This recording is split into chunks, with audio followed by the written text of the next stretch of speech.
Hello मेरे दोस्तों, कैसे आप। Welcome back to REA. मेरा नाम है विकास और इस वीडियो में कवर करूंगा 26 चैप्टर क्लास 12 आईएससी बोर्ड के लिए। चैप्टर का नाम है application of calculus in commerce and economics. तो आप देख पा रहे होंगे कि बोर्ड में 5 मार्क्स का सवाल इससे बनने वाला है, ठीक है। और ये पूरा चैप्टर मैं इस वीडियो के अंदर आपको कवर कराने वाला हूं। तो समझिए, सबसे पहले बढ़ते हैं आगे और देखते हैं अपना सिलेबस की क्या चीजें हैं जो हमें कवर करनी है इस वीडियो के अंदर। तो cost function, average cost, marginal cost, demand function, revenue function, profit function, marginal revenue function, break even point क्या है, इंक्रीजिंग डिक्रीजिंग और मैक्सिमा मिनिमा का यूज आप कैसे कॉमर्स के अंदर करते हैं, वो सारी चीजें समझने वाले हैं। सबसे पहले हमें इस चैप्टर के सिनेरियो को समझना पड़ेगा कि ये चैप्टर आखिर में बात किसकी कर रहा है, क्योंकि कॉमर्स की बात हो रही है। तो कॉमर्स में क्या है कि हम चीजों को मैन्युफैक्चर करेंगे और मैन्युफैक्चर करने के बाद उसको सेल कर देंगे। बहुत सिंपल सी बात है। चलिए, तो जब हम किसी चीज को मैन्युफैक्चर करेंगे तो सबसे पहले हमें करना पड़ता है इन्वेस्टमेंट, यानी कि हमें करना पड़ता है खर्चा। तो वो खर्चा क्या है वो समझिए। तो जो खर्चा है वो हमारे दो तरीके के खर्चे के अंदर आएगा, यानी कि जो कॉस्ट है वो दो तरीके की है। फर्स्ट जो टाइप की कॉस्ट होती है इसको हम कहते हैं फिक्स कॉस्ट, और सेकंड टाइप की जो कॉस्ट होती है इसको हम कहते हैं वेरिएबल कॉस्ट।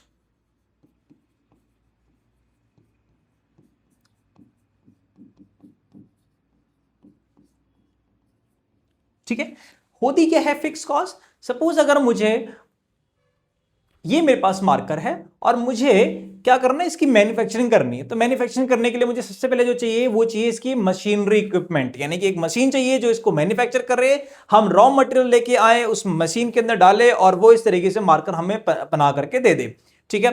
तो यानी कि मुझे मशीन की यहां पे जरूरत पड़ेगी, और जो मशीन है उसका जो इन्वेस्टमेंट है, क्योंकि वो एक बार का इन्वेस्टमेंट है, वन टाइम इन्वेस्टमेंट है, तो हम इसको क्या करने वाले हैं, हम इसको फिक्स कॉस्ट के अंदर रखने वाले हैं। ठीक है।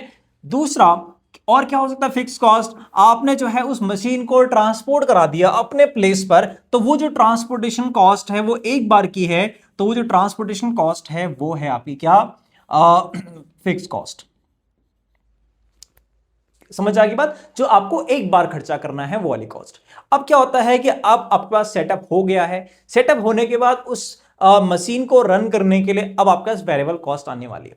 जैसे आपको इस मार्कर को बनाने के लिए क्या चाहिए, इसका रॉ मटेरियल चाहिए। तो जो रॉ मटेरियल है वो कितनी क्वांटिटी में आपने मंगाया है, ऑर्डर किया है, उसके हिसाब से भी आपको कॉस्ट पे करनी पड़ेगी। दैट मीन जो कॉस्ट ऑफ रॉ मटेरियल है, कॉस्ट ऑफ रॉ मटेरियल, वो आपका कैसा है, वो आपका वेरिएबल कॉस्ट के अंदर है। जितना कम मंगाओगे कम आपका खर्चा आएगा, ज्यादा मंगाओगे ज्यादा खर्चा आएगा। क्लियर रही बात। वेरिएबल कॉस्ट है, वेरी कर रहा है। सेकंड, हमारे पास अगर आपके पास कोई रेंटल प्रॉपर्टी है, रेंटल प्रॉपर्टी है, तो उसका जो रेंट है वो क्या है, वो आपके पास क्या है, वेरिएबल कॉस्ट है, क्योंकि वो आपको बार बार पे करना पड़ेगा, वन टाइम तो है नहीं। आप कितने इलेक्ट्रिसिटी यूज करोगे, आप इलेक्ट्रिसिटी यूज कर रहे हो, आप जो है वाटर यूज कर रहे हो, तो ये इन सब का जो बिल होगा वो आपका वेरिएबल कॉस्ट के अंदर आ जाएगा। आप जो है अपने वर्कर्स वहां पे रखेंगे, इंप्लॉइज आपके होंगे, तो जो इंप्लॉइज की कॉस्ट होगी, उनकी जो सैलरीज होंगी, वो सब किसके अंदर आ जाएगा, वो आ जाएगा वेरिएबल कॉस्ट के अंदर। तो हमने ये समझ लिया कि जो कॉस्ट है वो दो पार्ट में डिवाइड है। पहला फिक्स कॉस्ट, यानी कि one time investment. Second is variable cost, जो आपको बार बार पे करना होता है। ठीक है। तो कॉस्ट हमने यहां पे समझ लिया है। अब हम बढ़ते हैं थोड़ी सी एक कदम आगे। तो ये है हमारे पास क्या, second is average cost function. Average cost function क्या होता है, उससे पहले मैं कोई टर्म आपको समझनी चाहिए, और वो यहां पर है क्योंकि यहां पर एक आने ही वाला है। उसका नाम है एक्स। यहां पर हम जो एक्स लेट कर रहे हैं वो है क्या, वो है number of units, number of units produce produce और सोल्ड, यानी कि कितने यूनिट्स आपने प्रोड्यूस करी है, जो भी आप मैन्युफैक्चर कर रहे हैं, है ना, उसके कितने यूनिट्स आपने सोल्ड कर दिए या प्रोड्यूस कर दिए, मैन्युफैक्चर कर दिए, वो एक्स आपका। क्योंकि सारा जो फंक्शन है वो किस में आने वाला है, वो एक्स के टर्म में रहने वाला है, इसलिए एक्स को समझना जरूरी था। तो एक्स आपके नंबर ऑफ यूनिट्स है। तो पहले समझते हैं कि एवरेज कॉस्ट क्या होती है। देखिए, हमारे पास टोटल जो कॉस्ट है वो अभी हमने देखा वो दो टाइप से है, यानी कि एक तो हो गया आपकी फिक्स कॉस्ट और एक हो गया आपकी वेरिएबल कॉस्ट। जो फिक्स कॉस्ट है वो तो आपका एक्स पे डिपेंड नहीं कर रहा है क्योंकि वो फिक्स है। वेरिएबल कॉस्ट है वो एक्स पे डिपेंड करता है। कि अगर आपको जो है मान लीजिए कम क्वांटिटी में चीजों को प्रोड्यूस करना है, अगर आपको ये मार्कर 10 ही बनाने हैं तो मैं उसी हिसाब से रॉ मटेरियल का ऑर्डर करूंगा, उसी हिसाब से जो है अपने वर्कर्स रखूंगा, उसी हिसाब से अपना स्पेस सेलेक्ट करूंगा। लेकिन अगर मुझे ये जो मार्कर्स है वो थाउजेंड्स की क्वांटिटी में चाहिए तो मुझे क्या करना होगा, ज्यादा रॉ मटेरियल की जरूरत पड़ेगी, ज्यादा मुझे है स्पेस चाहिए होगा, ज्यादा मेरे को एम्प्लॉय चाहिए होंगे, ये सब चीजें। तो यानी कि जो वेरिएबल कॉस्ट है वो डिपेंड करता है एक्स के ऊपर, ठीक है। तो ये fix cost, variable cost plus. अब अगर आप जब आपके पास टोटल कॉस्ट आती है तो अगर आप पर यूनिट का सपोज करिए कि आपने 100 ऑफ मार्कर्स जो है वो जनरेट कर दिए, बना दिए, प्रोड्यूस कर दिए। अब मैं ये बोलूं कि मुझे एक मार्कर की कॉस्ट कितनी पड़ रही है, वही जो एक मार्कर की कॉस्ट है बनाने की, मैन्युफैक्चरिंग की, उसी को हम कहते हैं एवरेज कॉस्ट फंक्शन। यानी कि एक यूनिट को बनाने के लिए average cost, AC average cost क्या होता है, तो जो टोटल कॉस्ट आई है, टोटल कॉस्ट आई है, मान लीजिए हमने 100 मार्कर्स बना दिए, तो मुझे अभी तक की जो टोटल कॉस्ट आई है, चाहे वो फिक्स कॉस्ट हो चाहे वो वेरिएबल कॉस्ट हो, सबको मिला करके जो टोटल कॉस्ट बनेगी उसको अगर मैं डिवाइड कर दूंगा जितने नंबर ऑफ यूनिट्स आपने प्रोड्यूस करे, तो मुझे क्या आएगा कि एक मार्कर को बनाने में मुझे कितने का खर्चा आया। यानी कि 1000 कॉस्ट डिवाइडेड बाई एक्स कर दोगे तो मिलेगा क्या, मिलेगा एवरेज कॉस्ट। एवरेज कॉस्ट का मतलब समझ आएगा ना, एक यूनिट का कॉस्ट, मैन्युफैक्चरिंग कॉस्ट। सेकेंड हमारे पास आता है मार्जिनल कॉस्ट। कि भैया मार्जिनल कॉस्ट क्या होती है, देखिए मार्जिनल कॉस्ट होती है कि कोई भी यूनिट आप प्रोड्यूस करते हो तो हर यूनिट प्रोड्यूस करने में कितना कॉस्ट इंक्रीज हो रहा है। यानी कि अगर मैंने 100 मार्कर प्रोड्यूस कर दिए और उसके बाद मैंने 101वां मार्कर प्रोड्यूस कर दिया, तो उस 101वें मार्कर को बनाने में कितने का खर्चा आया, वो है आपका marginal cost. Is it clear? Okay. तो जो मार्जिनल कॉस्ट है कैसे फाइंड करने वाले हैं वो भी जरा समझ लीजिए। तो मार्जिनल कॉस्ट क्या मतलब होता है, डेरिवेटिव करना पड़ेगा, यानी कि रेट ऑफ चेंज करना पड़ेगा किसका, कॉस्ट फंक्शन का। कॉस्ट फंक्शन को आप डिफरेंशिएट अगर आप करोगे तो हमें मिलेगा क्या, हमें मिलेगा मार्जिनल कॉस्ट फंक्शन। तो मार्जिनल वर्ड जहां पर है दैट मींस आपको डेरिवेटिव करना है। किसका डेरिवेटिव करना है, किसका डिफरेंशिएशन करना है, कॉस्ट फंक्शन का। क्लियर हो गई बात? आई थिंक क्लियर हो चुकी है। हम बढ़ते हैं आगे। अगला जो है relation between AC and MC, average cost and marginal cost के बीच में क्या रिलेशन है, क्वेश्चन पूछता है इसके ऊपर, क्योंकि सिलेबस के अंदर है तो पूछेगा जरूर। सैंपल पेपर में आया हुआ है वो भी समझेंगे और यहां पर भी इसको, इससे और जो बनने वाले क्वेश्चन है वो भी देखेंगे। तो सबसे पहले समझिए कि जो कॉस्ट रिलेशन है वो यहां पर मैंने ऑलरेडी लिखा हुआ है। आया कैसे है, 1 मिनट लगेगा समझने में। देखिए हमने ये देखा कि जो एवरेज कॉस्ट होता है वो होता है total cost function divided by x, total cost function divided by x. अगर मैं इसको, अब जो एमसी है वो डेरिवेटिव है कॉस्ट का, तो मैं इसको डिफरेंशिएट कर दूं तो मैं लिख दूंगा D upon d x of AC, average cost of x लिखता हूं या सिंपली एसी लिख देता हूं, इज इक्वल टू ये जो कॉस्ट है, यहां पे देखो ये भी वेरिएबल में है, ये वेरिएबल में, यू अपॉन वी का फॉर्मूला लगाना पड़ेगा। यू अपॉन वी के फॉर्मूले के हिसाब से क्या होगा, v as it is, u का डेरिवेटिव तो d by d x of कितना, c x cost function, minus फिर आपका जाएगा एक्स, ये c x as it is, और इनटू इसका एक्स का डिफरेंशिएशन जो कि होता है 1, और इस पूरे के अपन में क्या जाएगा एक्स स्क्वायर। ऐसा होना चाहिए बिल्कुल। अब आप ये देखिए जो x इंटू ये जो d upon d x of c x है, यानी क्या ये मार्जिनल रेवेन्यू है, आपने कहा यस, यही तो आपने मार्जिनल कॉस्ट है ये, d upon d by d x of c x जो है ये है मार्जिनल कॉस्ट, mc, ये है मार्जिनल कॉस्ट। तो ये हो गया आपका mc marginal cost minus cost function और डिवाइडेड बाई एक्स स्क्वायर। अब अगर आप इसको सेपरेट करोगे एक्स एमसी के डिवाइड में, यानी कि यहां पर है d upon d x of a c is equal to, अगर आप इसको डिवाइड करेंगे तो x into m c divided by x square minus c x divided by x square. तो आप यहां समझेंगे कि यहां एक तो x कैंसिल हो गया और ये है d by d x of a c is equal to, अगर आप यहां से x को कॉमन कर दे 1 बाई एक्स, यहां मिलेगा mc माइनस, और यहां एक x तो बाहर आ गया, एक बच गया ना, और वो जो एक बच गया है तो सी एक्स अपॉन एक्स क्या होता है, एसी एवरेज कॉस्ट, सी एक्स अपॉन एसी, सी एक्स अपॉन एक्स, सी एक्स अपॉन एक्स की जगह एसी। तो ये रिलेशन यहां से मुझे मिल रहा है। तो ये फॉर्मूला आप एक तरीके से याद रखेंगे कि derivative of AC is equal to 1/x MC minus AC. ये रिलेशन है बिटवीन क्या, एसी एंड एमसी। क्या रिलेशन आपसे पूछेगा, इस पे बनने वाले सवाल आपसे पूछेगा, क्या पूछेगा वो भी जरा देख लीजिए। तो इसमें यह पूछ लेगा कि अगर आपका कि जो एसी है, तीन कंडीशन यहां पे क्या बनेगी वो भी जरा देख लीजिए, ठीक है। क्या कंडीशंस है वो देखेंगे। पहली कंडीशन है कि इफ एमसी की वैल्यू ग्रेटर हो गई एसी से, यहां पे देखिए फॉर्मूले से, अगर एमसी की वैल्यू ग्रेटर हो गई एसी से, दैट मींस इनका जो डिफरेंस है वो पॉजिटिव आएगा। डिफरेंस क्या आएगा, पॉजिटिव आएगा। ये बात समझ रहे हो, डिफरेंस पॉजिटिव आएगा। तो आपने ये पढ़ा हुआ है कि जब किस एसी का डेरिवेटिव पॉजिटिव है, दैट मींस मैं ये कह दूं कि जो एसी है उसका जो ग्राफ है वो क्या करेगा, वो इंक्रीजिंग फंक्शन है, इज इंक्रीजिंग फंक्शन। आपने पढ़ा इंक्रीजिंग डिक्रीजिंग के अंदर कि जब भी किसी फंक्शन का डेरिवेटिव पॉजिटिव होता है तो वो फंक्शन क्या करता है, इंक्रीज करता है उसका ग्राफ। और दूसरी बात कि अगर मैं ये कह दूं कि इफ एमसी की वैल्यू बराबर हो जाए एसी के, एमसी और एसी बराबर हो जाए तो यानी कि इसका डायरेक्ट ये जीरो, डिफरेंस जीरो, तो एसी की वैल्यू कितनी हो जाएगी, एसी आपका जीरो आ गया, डेरिवेटिव ऑफ एसी जीरो आ गया। डेरिवेटिव ऑफ एसी जीरो आने का मतलब क्या हुआ कि एसी का जो ग्राफ है वो कांस्टेंट है, तो एसी इज कांस्टेंट या graph of AC is constant. क्या ये बात समझ आ रही है, हाँ जी समझ आ रही है। तीसरा पॉइंट आप समझिए ध्यान से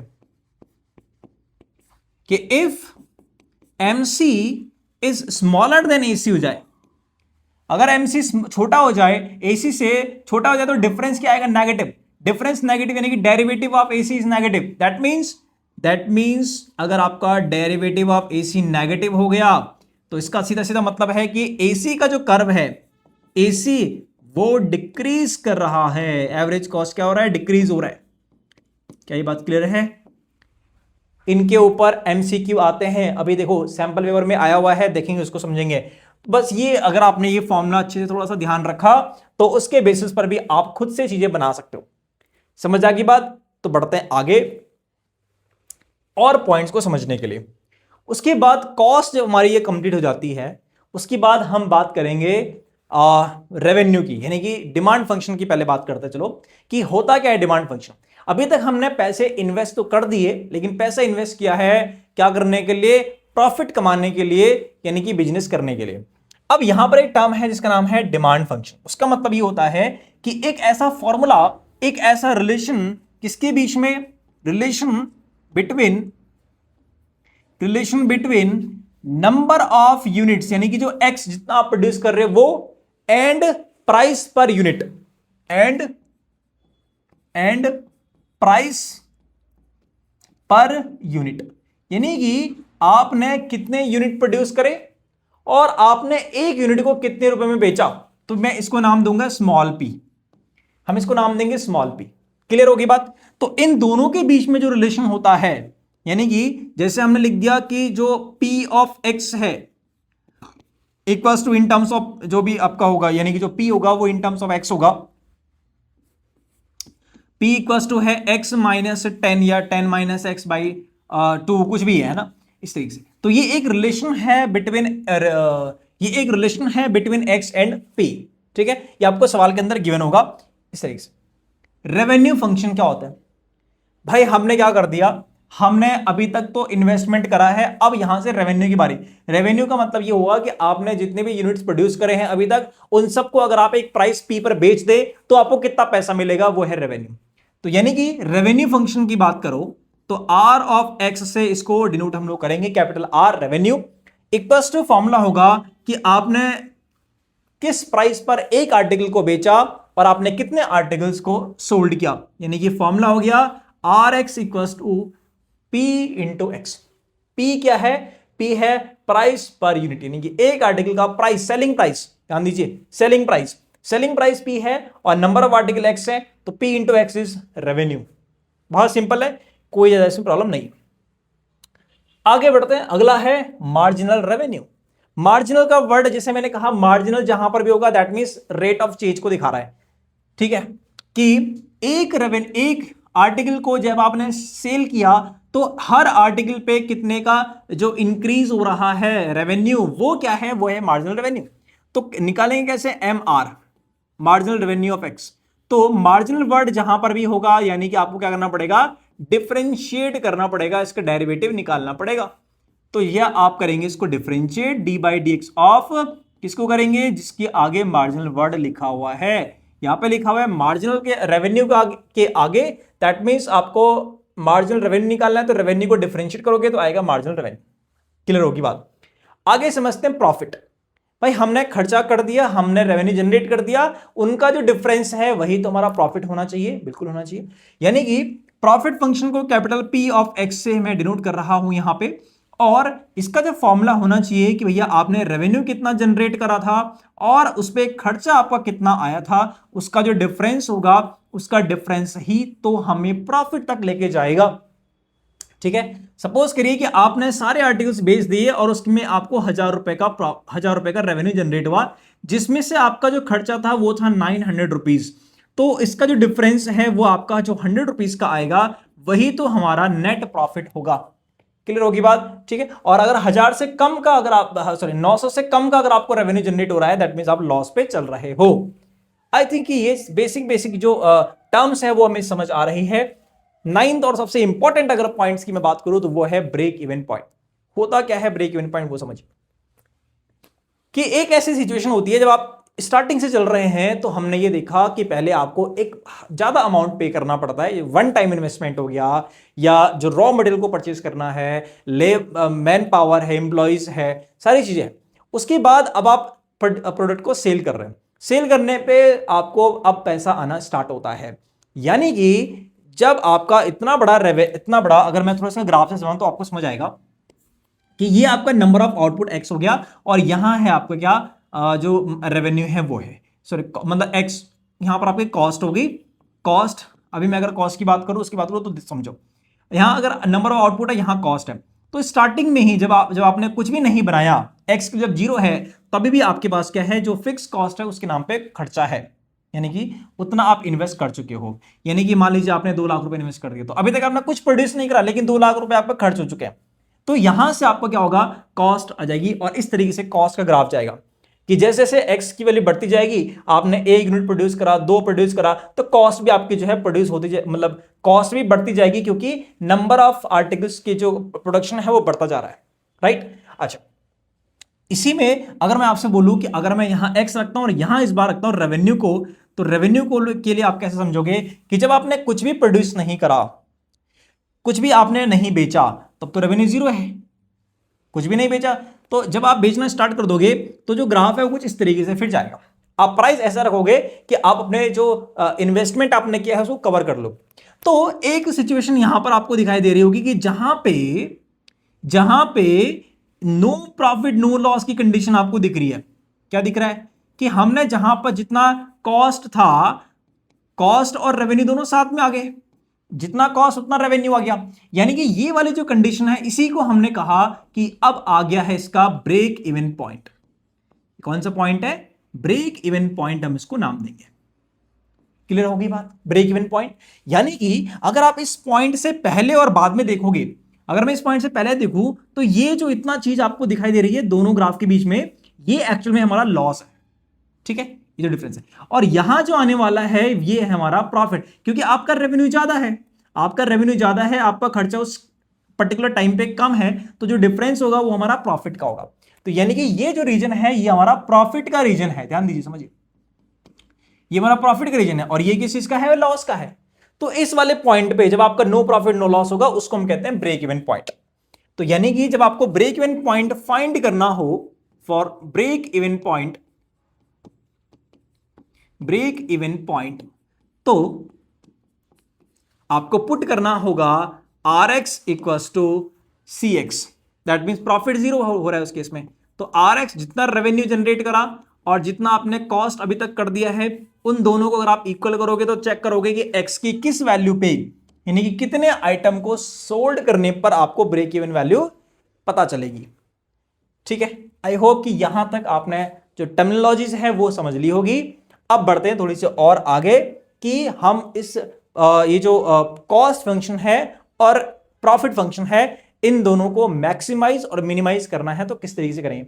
maximisation of profit and minimisation of cost किस तरीके से होगा, तो ये सीधा सीधा कहां से है, एप्लीकेशन ऑफ डिफरेंस डेरिवेटिव यानी कि मैक्सिमा मिनिमा चैप्टर से है, कि जैसे हमने वहां पर क्या था उसी तरीके से यहां पर। तो सबसे पहले हमें क्या निकालना होगा, हमें निकालना होगा अपना प्रॉफिट फंक्शन को। ठीक है, प्रॉफिट फंक्शन हमने निकाल दिया, या फिर हो सकता है हमको गिवन हम, तो हम उसके बाद क्या करेंगे, प्रॉफिट फंक्शन को कर देंगे डिफरेंशिएट। एक बार डिफरेंशिएट करेंगे और उसको कर देंगे जीरो के इक्वल पुट, ताकि हमें यह पता लगे कि एक्स की किस वैल्यू पे हमारा प्रॉफिट क्या हो रहा है, वो उसके टर्निंग पॉइंट्स आ रहे हैं। हमें एक्स की कुछ ना कुछ वैल्यू यहां से मिल जाएगी, हो सकता है एक वैल्यू मिले, हो सकता है दो वैल्यूज मिले। ठीक है, ये मिलने के बाद हम इसको दोबारा से डिफरेंशिएट करेंगे। दोबारा से डिफरेंशिएट करने पे हमको कुछ ना कुछ वैल्यू मिलेगी, और हम क्या करेंगे कि इस जो डबल डिफरेंशिएट करा हुआ है उसमें एक बार जो अपने टर्निंग पॉइंट्स आए हैं यहां से ए और बी, उसको ए को यहां पर पुट कर देंगे डबल डेरिवेटिव में, और डबल डेरिवेटिव का साइन चेक करेंगे फिर कि अगर ये वैल्यू जीरो से बड़ी आई, दैट मींस अगर पॉजिटिव आया डबल डेरिवेटिव, तो हम ये मानते हैं कि जो आपका प्रॉफिट है वो है मिनिमम। प्रॉफिट क्या है, मिनिमम आएगा उस केस में। ठीक है, अगर double derivative zero negative positive आता है तो। अगर आपका एफ जो डबल डेरिवेटिव है प्रॉफिट का, अगर वो लेस देन जीरो आता है, नेगेटिव आता है, तो हम ये मान के चलते हैं कि प्रॉफिट इज मैक्सिमम।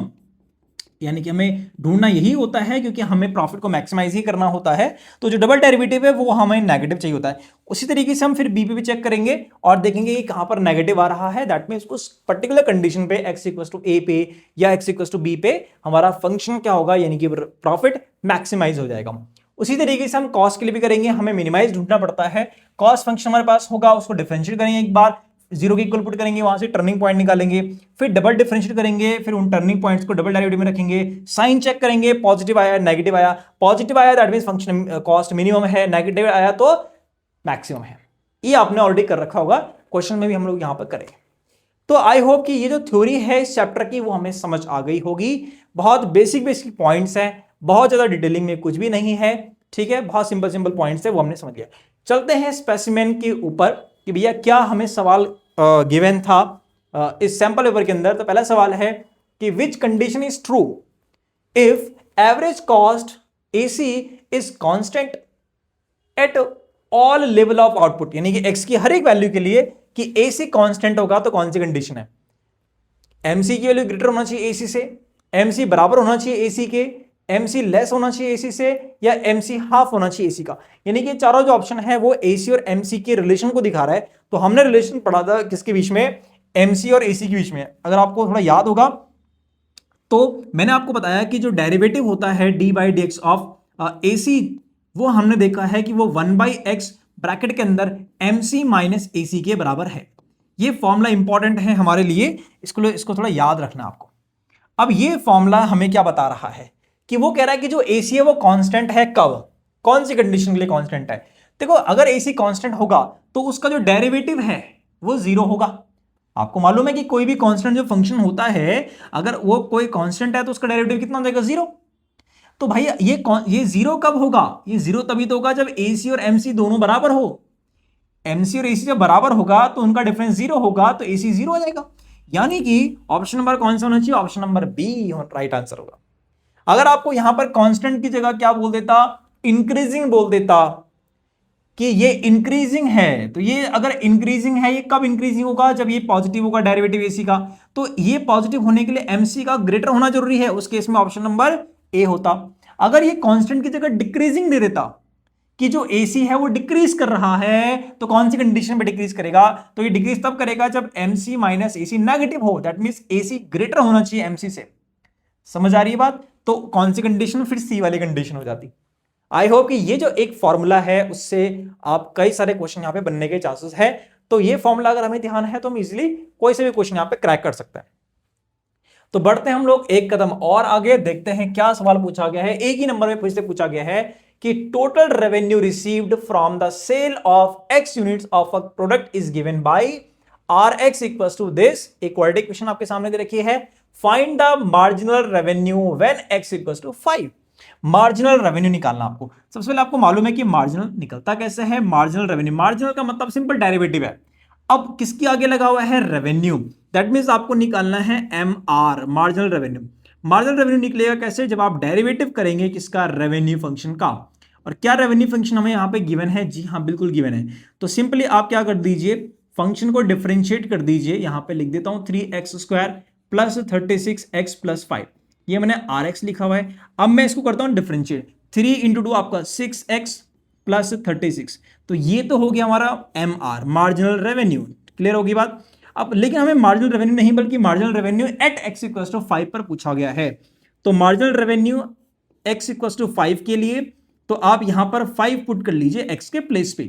तो कितनी वैल्यू मुझे मिलेगी? 5 इंटू 6 आपका 30 प्लस 36, दैट मीन आपका आंसर आएगा 66 रुपीज। ठीक है, क्लियर होगी बात? 1 मार्क्स के लिए है, बड़ा सिंपल सा प्यारा सा छोटा सा क्वेश्चन था। बढ़ते हम लोग आगे नेक्स्ट सवाल की तरफ। फिर से 1 मार्क्स के लिए फिर से आपसे पूछा गया है इसी चैप्टर से। The manufacturing company finds that the daily cost of producing x units of product is given by Cx equals to this. ये दे रखा है कॉस्ट फंक्शन। ठीक है, find the minimum number that must be produce and sold daily for break even. ठीक है, if each item is sold for ₹280। Break even आपको find करना है कि किस वैल्यू तक आपको नो प्रॉफिट नो लॉस की कंडीशन हो रही है। तो सबसे पहले आपको मालूम है कि ब्रेक इवन के लिए कॉस्ट और रेवेन्यू का इक्वल होना जरूरी है। तो कॉस्ट फंक्शन तो ऑलरेडी गिवन ही है, आपको एक फंक्शन निकालना पड़ेगा, वो है रेवेन्यू फंक्शन। तो अगर आपने रेवेन्यू फंक्शन निकाला, RX निकाला, तो वो होता है P इंटू एक्स। P यानी कि यहां पर कितने रुपए में एक आर्टिकल को बेचा जा रहा है, वो है 280। तो आपका रेवेन्यू हो गया 280 इंटू एक्स। तो for break even point, for break even point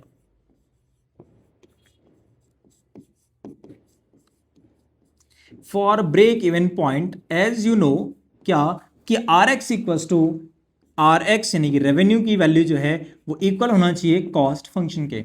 revenue कितना है? वो है 280x, और जो कॉस्ट फंक्शन है वो कितना है? वो सवाल में गिवन है 210x प्लस 7000। इसको लेफ्ट में भेज दीजिए तो आ जाएगा आपका 70x इज इक्वल टू 7000। तो कैलकुलेट करोगे तो 7 से कट जाएगा आपका 100 टाइम्स।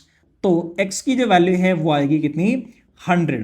दैट मीन्स इसका break even point is, so the break even point is 100। So the break even point, break even point is 100। यानी कि अगर वो 100 आर्टिकल को प्रोड्यूस करता है तब तक तो उसका लॉस है, और जैसे ही वो 101 आर्टिकल प्रोड्यूस करेगा तो वहां से उसका आना प्रॉफिट हो जाएगा, यानी कि उसको सेल करने पे प्रॉफिट मिल जाएगा। ठीक है, आई होप कि प्यारा सा क्वेश्चन आपको समझ आया होगा।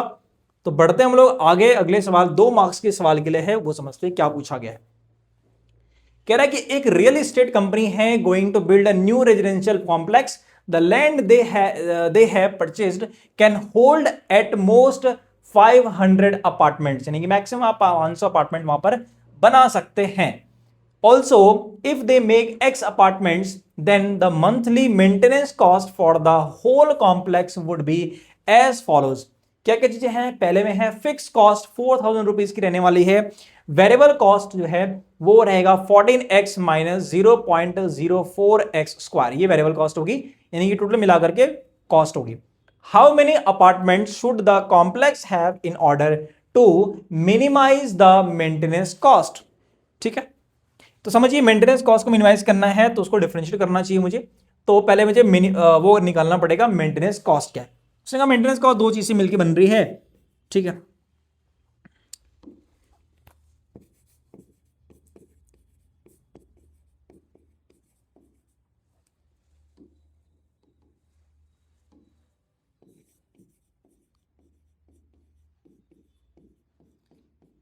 Fix cost plus variable cost, यानी कि 4000 फिक्स कॉस्ट है और प्लस उस पर लगने वाला जो वेरिएबल कॉस्ट है 14x माइनस 0.04x स्क्वायर, ये मेरे पास में है मेंटेनेंस कॉस्ट।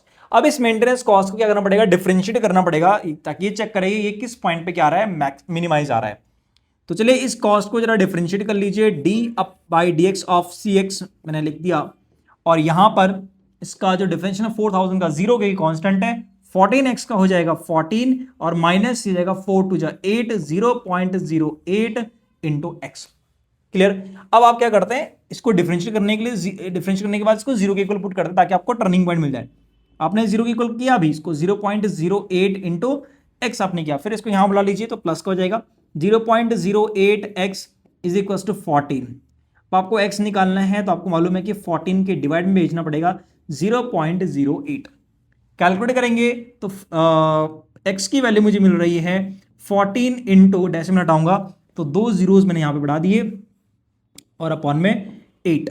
ठीक है, तो कैंसिल कर लीजिए, 2 से 2 4 जा, 2 7 जा, फिर 4 से करेंगे इसको तो ये 25 जा, और ये जाएगा आपका कितना 175। यानी कि x की जो वैल्यू है वो है 175, यानी वो कह रहा है कि 175 पे क्या कर रहा है, फंक्शन टर्न कर रहा है। अच्छा, इसका ग्राफ टर्न कर रहा है। चलो चेक करते हैं 175। अब इसको मुझे डबल डिफरेंशिएट भी करना पड़ेगा, कॉस्ट को क्या करना पड़ेगा, डबल डिफरेंशिएट। तो जरा इसको डबल डिफरेंशिएट करिए, कॉस्ट फंक्शन को c डबल डैश x निकालना चाहिए मुझे, ताकि वो मुझे बताए कि इस पॉइंट पे, टर्निंग पॉइंट पे मैक्सिमम है या मिनिमम है। तो जैसे मैंने इसको डबल डिफरेंशिएट करा तो ये 14 तो 0 हो गया, माइनस 0.08x हो गया, माइनस 0.08।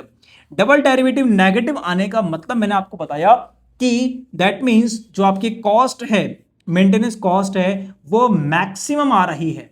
नेगेटिव आने का मतलब क्या है, मैक्सिमम। डबल डेरिवेटिव नेगेटिव आने का मतलब मैक्सिमम, तो मैक्सिमम है कहां पे, इसके टर्निंग पॉइंट पे एट x इक्वल टू 175। यानी कि अगर वो बिल्डर 175 फ्लोर या अपार्टमेंट्स क्रिएट करता है तो उसकी जो मेंटेनेंस कॉस्ट है वो उस समय सबसे हाई रहने वाली है। ठीक है, लेकिन हमें पूछा गया है कि मेंटेनेंस हाई नहीं होनी चाहिए, मेंटेनेंस तो लो होनी चाहिए, सबसे मिनिमाइज करना है मेंटेनेंस को।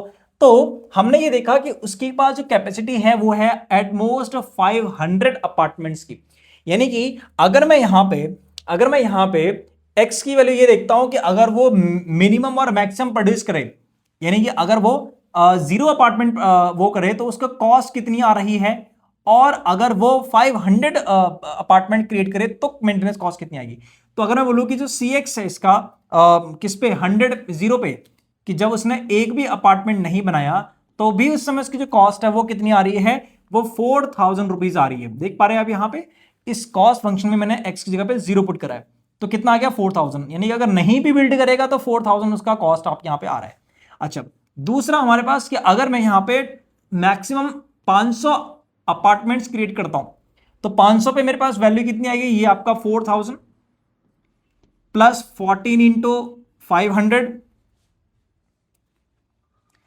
14 into 500 minus 0.04 into x square, यानी कि 500 का स्क्वायर।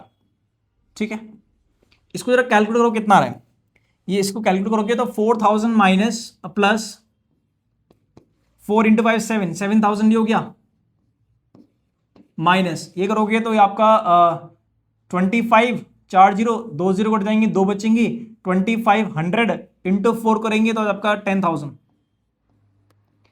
तो ये है 7 प्लस 4 11 माइनस 10 करेंगे तो आपका 1000। यानी कि अगर मेरे पास, अगर वो 500 अपार्टमेंट्स क्रिएट करेगा तो उसकी जो मेंटेनेंस कॉस्ट है वो सिर्फ 1000 रुपीज आएगी।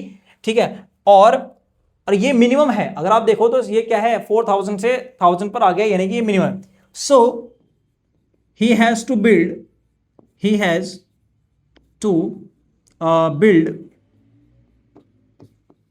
500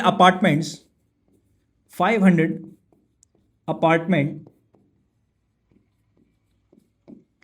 to minimize the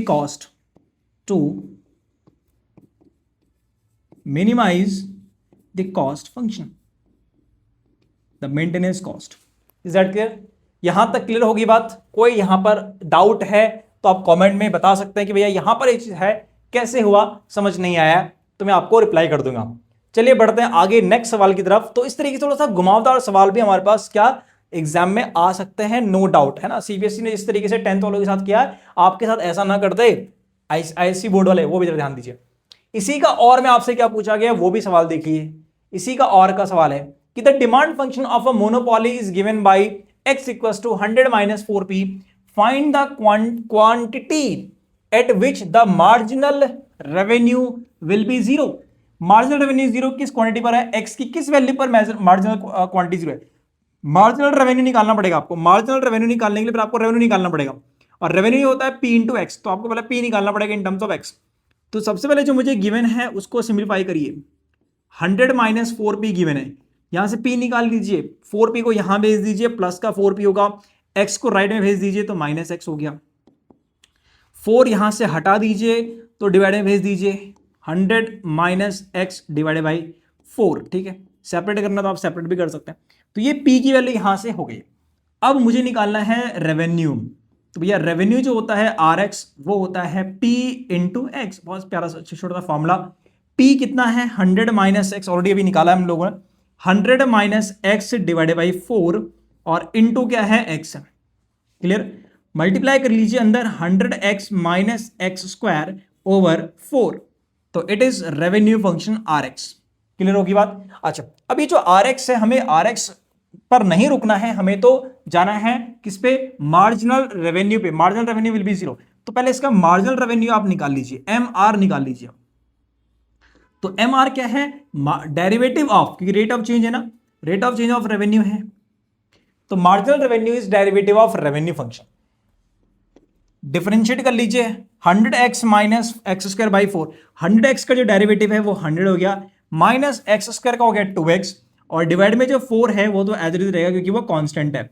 तो उसने कहा कि जो MR की वैल्यू है मार्जिनल रेवेन्यू वो x की किस वैल्यू पे जीरो है। तो चलिए मैं MR को जीरो करता हूं, फिर चेक करता हूं कि वो x की किस वैल्यू पे आ रहा है। ठीक है, 4 जाएगा इनटू के साथ तो जीरो जाएगा, तो zero equals to 100 minus 2x, 2x को यहां भेज दीजिए प्लस का 2x, 2x इक्वल्स टू 100 है, तो आपको मालूम हो गया कि x की हो जाएगी 100 बाई 2, दैट मीन्स 50। तो x की जो वैल्यू है वो कितनी आ गई हमारे पास में, 50 आ गई। क्लियर होगी बात, यानी कि आंसर आपके सामने बिल्कुल क्लियर है कि 50 अगर वो क्वांटिटी प्रोड्यूस करेगा तो जाकर के उसका रेवेन्यू, मार्जिनल रेवेन्यू क्या होगा, जीरो होगा। इज दैट क्लियर, यहां तक समझ आ गया है। चलिए बढ़ते हैं नेक्स्ट क्वेश्चन की तरफ। नेक्स्ट क्वेश्चन 2025 बोर्ड का क्वेश्चन है, क्या कह रहा है समझिए कि the total revenue receive from the sale of x units of a product is this, then the actual revenue for selling 10th item will be. ठीक है, तो आप सिंपली एक काम कर सकते हैं कि ये बोल रहा है कि उस पर्टिकुलर 10th आइटम को सेल करने पे कितना रेवेन्यू जनरेट हुआ, और ये आपका रेवेन्यू के लिए फॉर्मूला यहां पर गिवन है क्वाड्रेटिक।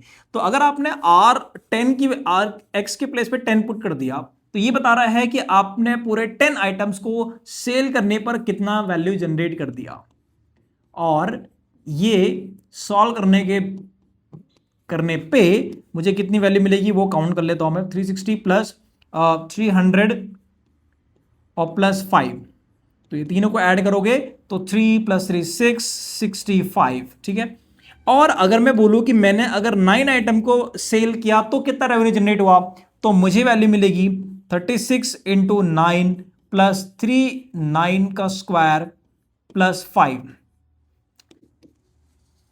36 इंटू 9 करेंगे तो आएगा 324 प्लस 243 प्लस 572।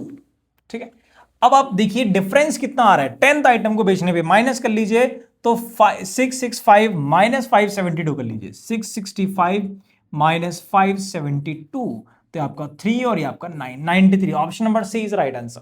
आई होप कि यहां तक क्लियर होगी बातें, बहुत सिंपल सा प्यारा सा क्वेश्चन था, वो आपको समझना चाहिए। चलिए बढ़ते हैं आगे अगले सवाल की तरफ। क्या कह रहा है उसी का, और में क्या पूछा गया है, ठीक है, और में आपसे पूछा गया था इसी का कि एक यूटेंसिल मैन्युफैक्चरर है, produce x dinner set per week and sell each set at rupees p, where x equals to 600 minus p over 8। The cost of production of x sets are is this, ये आपका cost हो गया, ये आपका हो गया। Write the revenue function, आपको revenue function बताना है। रेवेन्यू फंक्शन आपको जैसे कि मालूम है कि वो p इंटू एक्स होता है, यानी कि rx की जो वैल्यू है वो है p इंटू एक्स। अब x तो ठीक है अपने को x, लेकिन p क्या है, जरा यहां पर से थोड़ा जरा इसको सिंप्लीफाई करिए कि जो डिमांड फंक्शन है x इक्वल्स टू ये, इसमें p क्यों निकाल लीजिए इन टर्म्स ऑफ x, तो 8 की क्रॉस मल्टीप्लाई सामने करा लीजिए, तो 8x की जो वैल्यू है वो है 600 माइनस p, तो p की वैल्यू p यहां भेज दीजिए, 8x को सामने भेज दीजिए, तो p कुछ और नहीं बल्कि 600 माइनस 8x है। तो हमसे फर्स्ट पार्ट में पूछा गया है कि रेवेन्यू क्या होगा, तो रेवेन्यू p इंटू एक्स है, p की जगह पर आपने रख दिया 600 माइनस 8x और इसके मल्टीप्लाई में है इंटू एक्स, तो ये आपका रेवेन्यू आ गया है। सेकंड में पूछा गया है कि राइट द प्रॉफिट फंक्शन।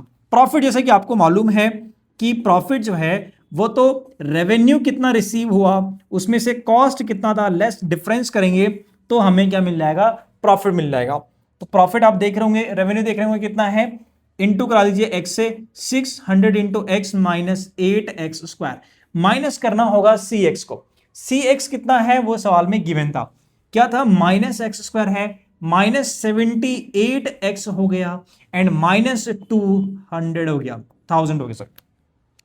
इसको बस थोड़ा सिंप्लीफाई करेंगे तो हमें हमारा आंसर मिल रहा होगा। तो देखिए क्या है, x minus 8 minus 1 minus 9x square, फिर 600 माइनस 78 करेंगे तो आएगा 522x, ठीक है, माइनस 2000, ये हो गया हमारे पास, ठीक है। ये आ गया है प्रॉफिट फंक्शन, सेकंड पार्ट का आंसर। थर्ड पार्ट में पूछा गया है कि calculate the number of dinner set to be produced and sold per week to ensure maximum profit. मुझे मैक्सिमाइज करना है इसको, मुझे क्या करना है, मैक्सिमाइज करना है, तो उसके लिए मुझे डिफरेंशिएट करना पड़ेगा। तो इसको डिफरेंशिएट कर दीजिए, p डैश x, उसकी वैल्यू जाएगी माइनस 18x प्लस 522, ठीक है। अब इसको जीरो के इक्वल पुट करोगे ताकि आपको टर्निंग पॉइंट आपको मिल जाए 522, इसको यहां भी दीजिए 18x इक्वल्स टू 522 और x की वैल्यू मिलेगी 522 डिवाइडेड बाई 18 टू जा 2 टाइम्स 36 हो गया, ये आपको हो गया 162 और यहाँ पे जाएगा कितना टाइम्स, 9 टाइम्स। तो x की जो वैल्यू है वो है 29।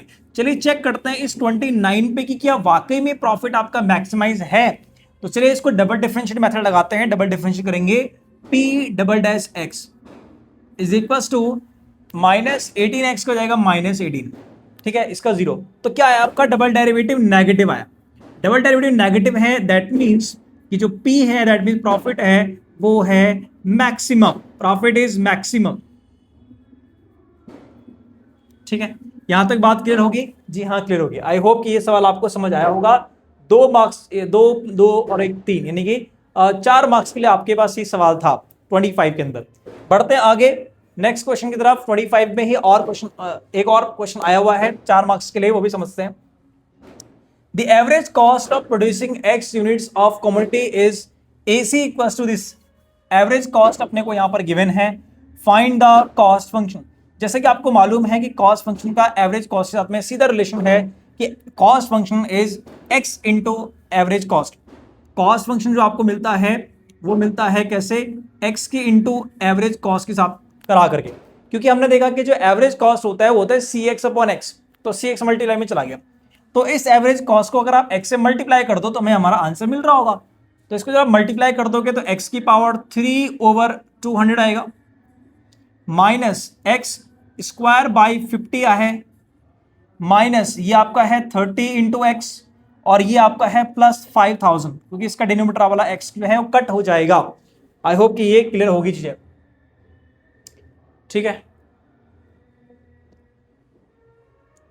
चलिए आगे क्या पूछा गया वो भी देख लीजिए। सेकंड पार्ट में पूछा गया है कि भैया इसका मार्जिनल कॉस्ट फंक्शन भी निकाल दीजिए।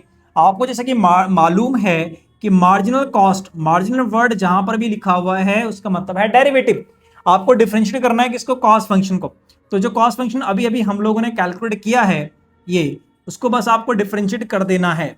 ये तो एक्स क्यूब डिवाइडेड बाई 200, तो 3x स्क्वायर डिवाइडेड बाई 200 ही रहेगा इसका डेरिवेटिव, माइनस एक्स स्क्वायर का डेरिवेटिव 2x, तो 2x ओवर 50 माइनस 30 और इसका जाएगा 0।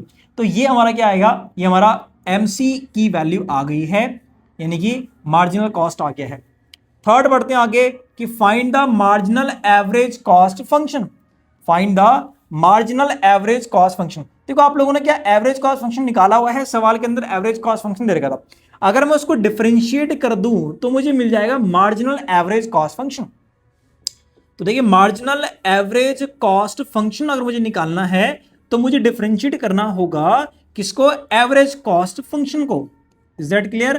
क्लियर होगी बात। तो एवरेज कॉस्ट जो मुझे सवाल के अंदर ही गिवन था उसी को मैं यहां पे डिफरेंशिएट कर रहा हूं। तो एक्स स्क्वायर का डेरिवेटिव कितना हो गया? 2x हो गया, अपॉन में 200 है, जी हाँ है, ठीक है। माइनस 50x का 1 हो गया और अपॉन में 50 रह गया। फिर आगे बढ़ेंगे, 30 का 0 हो गया, फिर ये है प्लस, अब 5000 बाई एक्स है तो 5000 तो अपनी जगह रहेगा, लेकिन जो अपॉन में x है 1 अपॉन एक्स का डेरिवेटिव है माइनस 1 अपॉन एक्स स्क्वायर। तो ये हमारा आ गया है MAC, marginal average cost.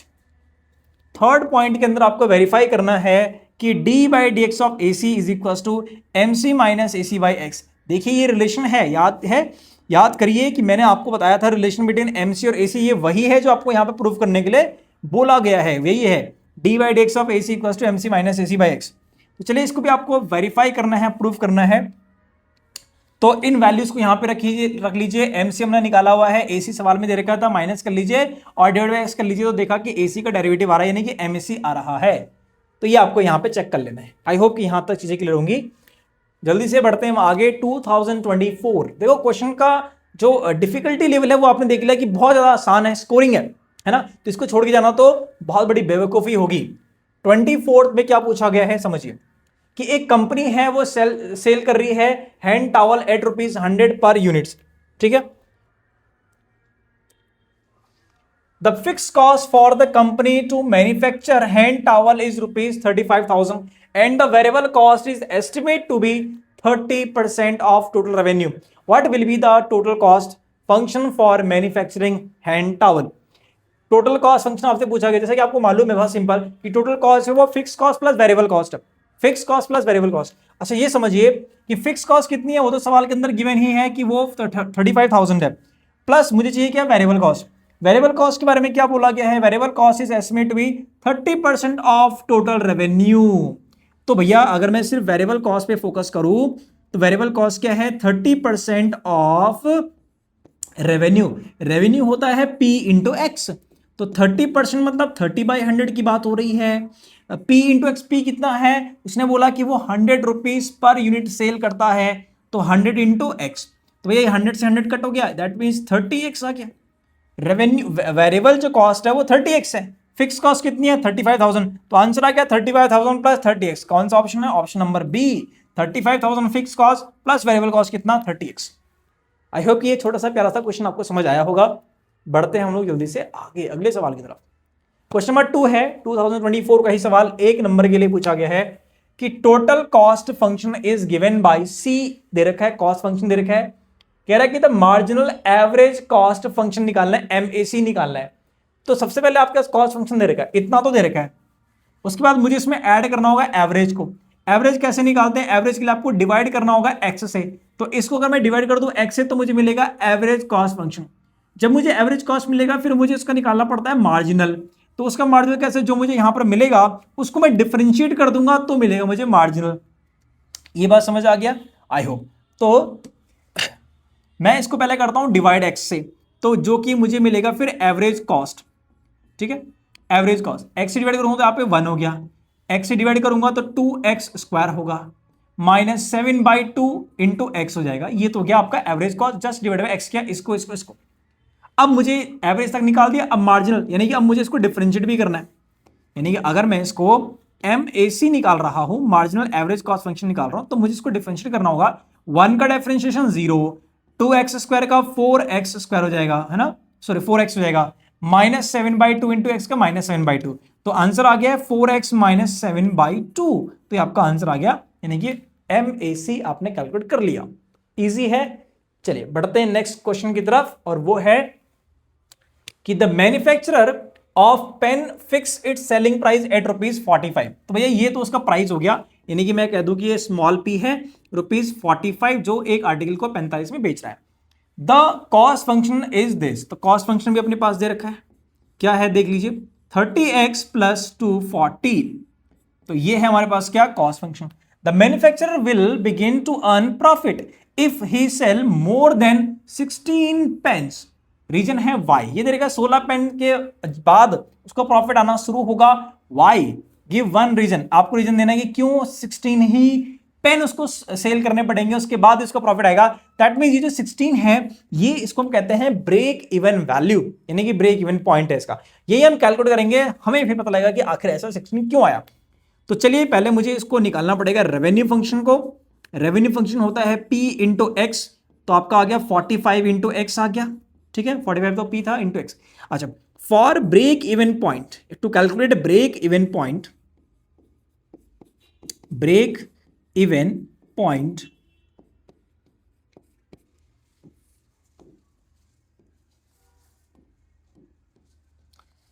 Break even point, तो जो ब्रेक इवन पॉइंट के लिए होता है वो रेवेन्यू और कॉस्ट को इक्वल होना होता है।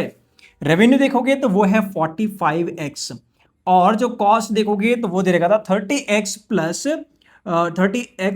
240। That clear? माइनस करेंगे तो मिलेगा आपको 15x और सामने मिलेगा 240, तो x की जो वैल्यू है वो मिलेगा 240 ओवर 15, और 15 से अगर आप उसको कैंसिल आउट करते हो तो मिलता है 16। ठीक है, तो x की वैल्यू कितनी आ गई 16, तो यानी कि हाँ यह सही था कि 16 पेन को बेचने पर उसका जो है प्रॉफिट आना स्टार्ट हो जाएगा। तो आप लिख सकते हैं कि बिकॉज, रीजन आपको देना है because the break even point is break even point is 16, so he sell more than 16 pen to get profit। ठीक है, आई होप कि यहां तक चीजें समझ आई होंगी। तो बढ़ते हैं आगे, एक नंबर के लिए सवाल था ये। आगे हमारे पास कितने हैं, 2 मार्क्स के लिए सवाल है, जरा समझिए इसको। Average cost function associate with the producing and marking x units of item is given bye AC. ध्यान से देखिए, एवरेज कॉस्ट दिया हुआ है। पहला है find the total cost function. जैसा कि आपको मालूम है कि कॉस्ट फंक्शन जो है, अगर आपको AC गिवन है तो उस AC को अगर आप x से मल्टीप्लाई कर दें तो मुझे मिल जाता है कॉस्ट फंक्शन। ठीक है, AC से मल्टीप्लाई कर दे, क्योंकि आपको AC कैसे मिलता है, CX को x से डिवाइड करके, तो x डिवाइड में था वो मल्टीप्लाई में चला गया। तो अगर मैं इसको मल्टीप्लाई कर दूं, x into x x square हो गया, प्लस 5 इंटू एक्स हो गया 5x, और 36 अपॉन एक्स हो गया 36 हो गया, क्योंकि x कट गया। ये वैल्यू आ गया आपकी कॉस्ट फंक्शन। पहले पार्ट का आंसर ये आ गया है। फिर दूसरे पार्ट पे हम लोग चलते हैं। दूसरा पार्ट कह रहा है कि find the range of values of x for which the average cost is increasing. Average cost किस इंटरवल के लिए इंक्रीज कर रहा है वो अपने को यहां से बताना है। एवरेज कॉस्ट, तो चलिए पहले एवरेज कॉस्ट में यहां पर निकाल लेता हूं। एवरेज कॉस्ट निकालने का तो ऑलरेडी गिवन ही था सवाल के अंदर कि एवरेज कॉस्ट ये है। तो एवरेज कॉस्ट इंक्रीज कर रहा है, वो इंटरवल अपने को बताना है। तो चलिए उसके लिए पहले मुझे इस एवरेज कॉस्ट को करना पड़ेगा, डिफरेंशिएट करना होगा, ताकि मैं इसको ये बता सकूं कि ये किस इंटरवल पे वो है, क्या इंक्रीजिंग है। x का डिफरेंशिएशन 1 हो गया, 5 का 0 हो गया, और 36 अपॉन एक्स का हो गया -36 अपॉन एक्स स्क्वायर। ठीक है, इसको थोड़ा सिंप्लीफाई अगर मैं यहां पे करता हूं, d/dx ऑफ AC, तो वो मुझे मिलता है x square -36 upon x square. अब मैं इसको जरा थोड़ा फैक्टराइज कर लेता हूं। मैं इसको लिखता हूं x स्क्वायर -6 का स्क्वायर। 36 को मैंने 6 का स्क्वायर लिख दिया, और फिर मैंने यहां पर a प्लस बी और a माइनस बी का फॉर्मूला लगा दिया, इसको मैंने फैक्टराइज कर दिया, और डिवाइड में एक्स स्क्वायर। समझिए, मुझे निकालना है इंटरवल कि किस वैल्यू के लिए जो AC है वो इंक्रीज कर रहा है।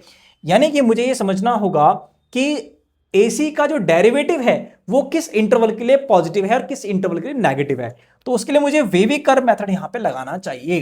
तो वेवी कर्व मेथड क्या है कि हमने एक रियल नंबर लाइन ड्रॉ कर दिया, उसमें जो फैक्टर्स यहां पर है x + 6 x - 6 है, एक्स स्क्वायर क्योंकि ऑलवेज पॉजिटिव होगा x की किसी भी वैल्यू के लिए, तो ये जो एक्स स्क्वायर है वो इस AC के जो डेरिवेटिव उसके साइन को डिसाइड नहीं कर रहा, वो ऑलवेज पॉजिटिव है।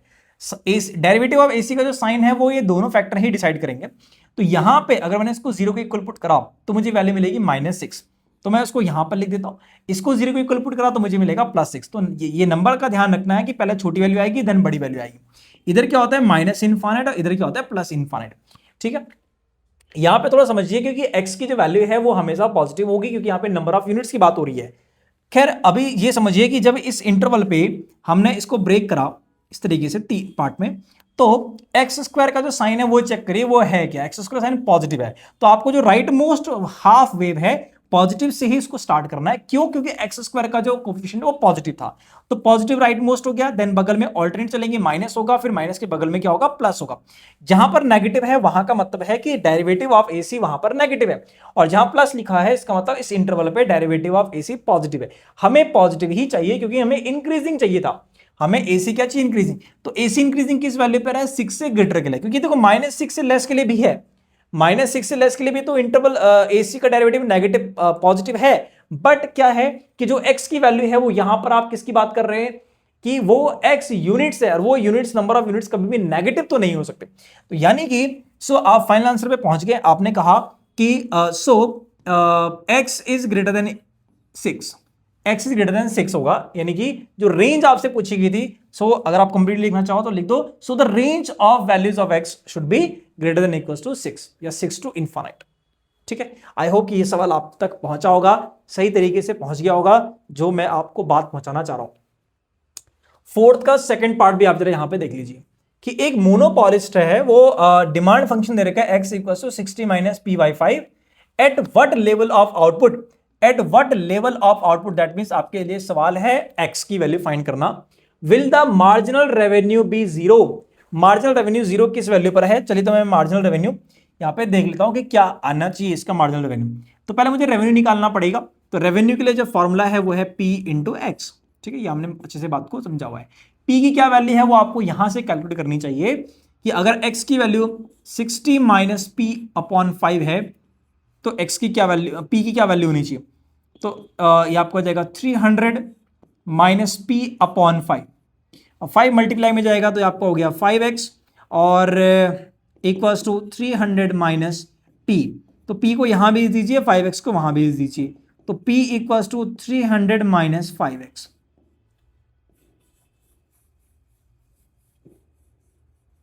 ठीक है जी, यहां तक बात क्लियर हो गई है? जी हाँ, क्लियर हो चुकी है। तो अब होगा क्या आगे? आगे आपको निकालना पड़ेगा रेवेन्यू। तो भैया रेवेन्यू के लिए फॉर्मूला है P इंटू एक्स।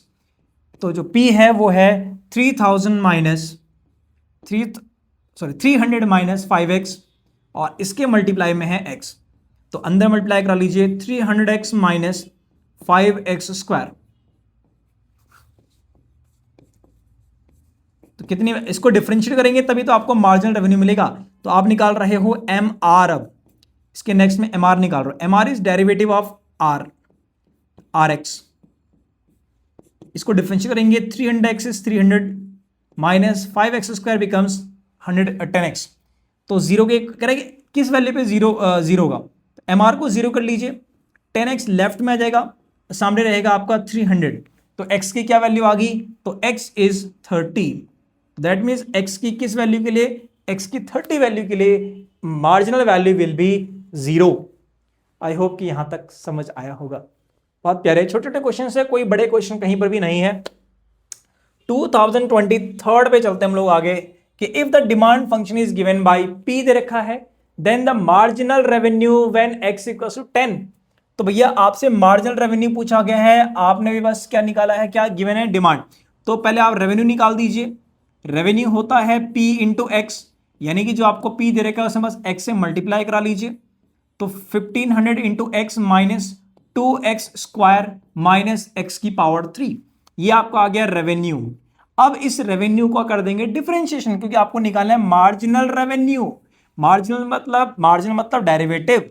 तो भैया MR निकाल रहे हो, मार्जिनल रेवेन्यू निकाल रहे हो, तो 1500x हो जाएगा 1500 माइनस 2 इंटू आपका 4x माइनस 3x स्क्वायर, ये हो गया इसका डेरिवेटिव। अब हमें पूछा गया था कि marginal revenue when x equals to 10। तो marginal revenue at x equals to 10, तो भैया x के प्लेस पे 10 पुट कर दीजिए। तो ये है 1500 माइनस 4 इंटू 10 40 माइनस 3 इंटू 10 का स्क्वायर आपका 100। तो ये हो गया है 1500 माइनस 300 माइनस 40 है, तो प्लस होकर के 340 हो जाएगा, तो ये आपको हो गया 60 हो जाएगा 400, तो 1160। तो 1160 है ऑप्शन में। Yes, option number first is the correct answer. बहुत छोटा क्वेश्चन, प्यारा क्वेश्चन। बढ़ते हैं नेक्स्ट क्वेश्चन की तरफ। The cost function cx is this, find the average cost when x equals to average cost. तो सबसे पहले एवरेज कॉस्ट आपको मालूम है कैसे निकलता है। कॉस्ट फंक्शन को जैसे ही आप x से डिवाइड करते हैं तो मिलता है average cost.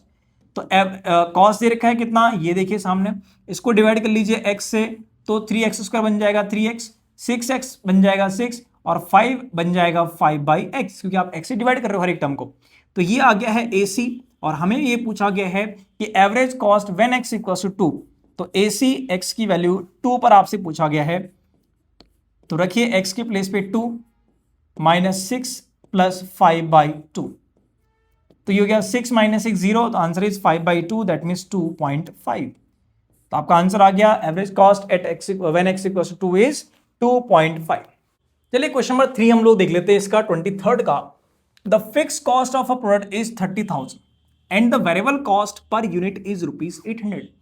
The demand function is this, demand function यानी कि P की वैल्यू है ये, P equals to this. The break even values क्या होगी, यानी कि दो वैल्यूज आ रही होंगी x की, वो निकालना है। ब्रेक इवन के लिए आपको मालूम है कि कॉस्ट फंक्शन को रेवेन्यू फंक्शन के इक्वल करना होता है, तब जाके आपका x की वैल्यू फाइन होती है। तो सबसे पहले मुझे क्या करना पड़ेगा, रेवेन्यू फंक्शन निकालना पड़ेगा।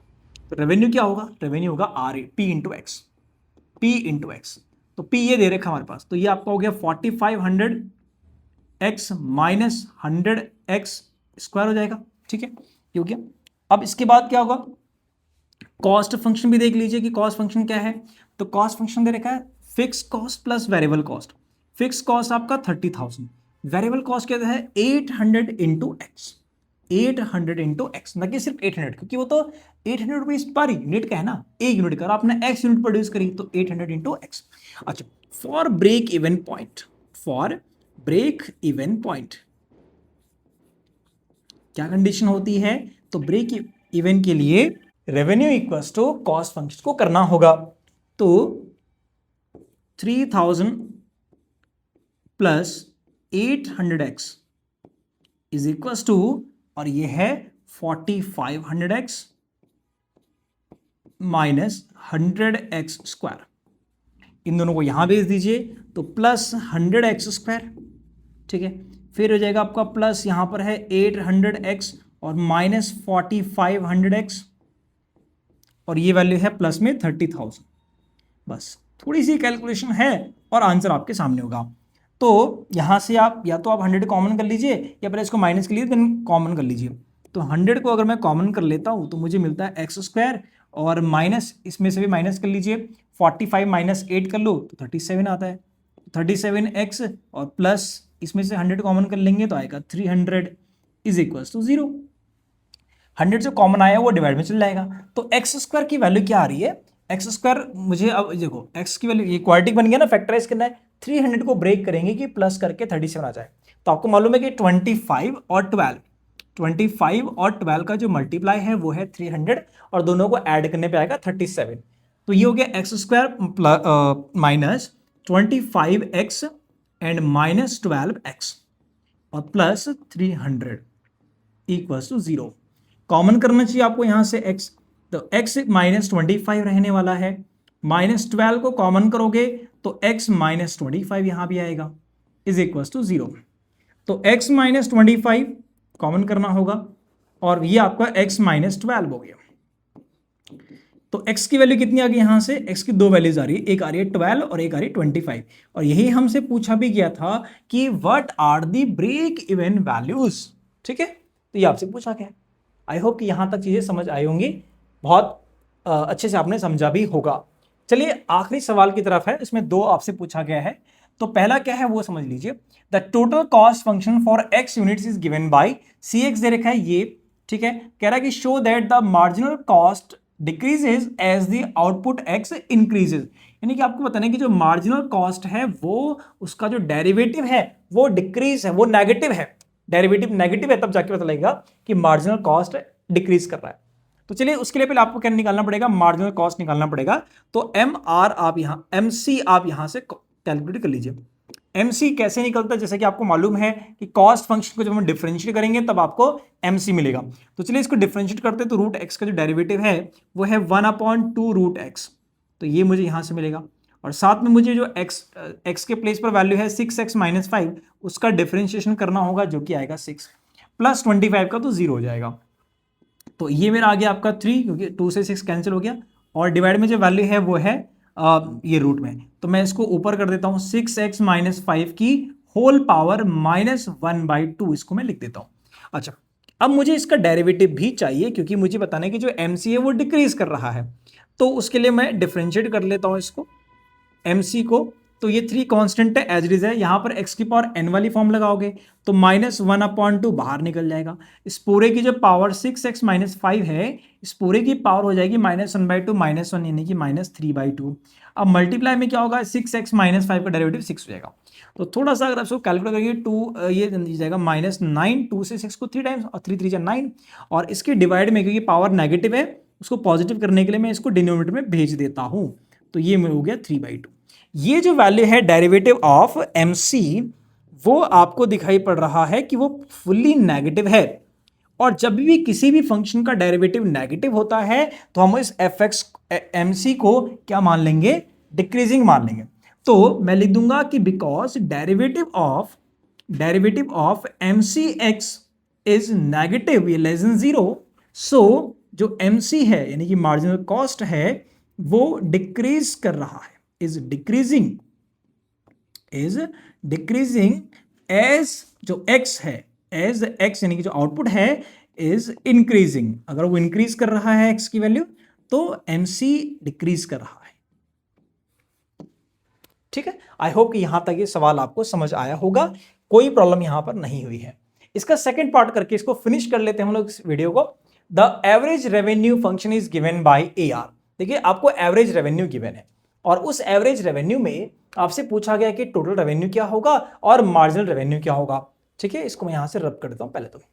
अच्छा, कि एवरेज रेवेन्यू आपको जैसे कि मालूम है कि जो रेवेन्यू होगा RX, वो एवरेज रेवेन्यू को अगर मैं x से इंटू करूंगा तो मुझे मिलेगा, क्योंकि एवरेज कैसे निकलता है, टोटल डिवाइड बाय x, यानी कि ये जो x यहां मल्टीप्लाई में है अगर वो यहां डिवाइड में होता तो ही तो मुझे एवरेज निकलता। मुझे r निकालने के लिए मैंने डिवाइड सामने मल्टीप्लाई करवा दिया, तो RX की जो वैल्यू है वो AR average revenue into x है। तो मैं सिंपली इसको x से इंटू कर दूंगा, 25 को x इंटू करने पे 25x और x/4 को x इंटू करने पर x²/4 मिलता है। तो ये मेरा पहले पार्ट का आंसर आ गया कि मुझे रेवेन्यू ये है। सेकंड में मुझे पूछा गया है कि रेवेन्यू के बाद मार्जिनल रेवेन्यू क्या होगा। अब आपको मालूम है कि मार्जिनल रेवेन्यू के लिए मुझे रेवेन्यू को डिफरेंशिएट करना चाहिए, तो मैं करता हूं इसको differentiate d/dx of revenue function RX। Is that clear? Revenue क्या है वो आपने यहां पर भी देख लिया कि वो है 25x माइनस 25x, सिंपल मैं डिफरेंशिएट कर देता हूं ना, सिंपली 25x का 25 हो जाएगा और माइनस x²/4 का डेरिवेटिव हो जाएगा 2x/4। ठीक है, और फिर 2 से बस इसको आप कैंसिल कर लीजिए तो आपके सामने जो है वो आपका आंसर हो जाएगा x/2। तो ये आपका है क्या, मार्जिनल रेवेन्यू। तो आई होप कि यहां तक आपने चीजों को अच्छे से समझा होगा। बहुत बड़े बड़े फॉर्मूले हम लोगों ने यहां पर नहीं देखा, बहुत सिंपल फॉर्मूले हैं, छोटे छोटे फॉर्मूले हैं और छोटे छोटे सवाल भी है। तो चलिए, टेक केयर, बाय बाय, मिलते हैं नेक्स्ट वीडियो के अंदर। तब तक के लिए पढ़ते रहिए, बढ़ते रहिए।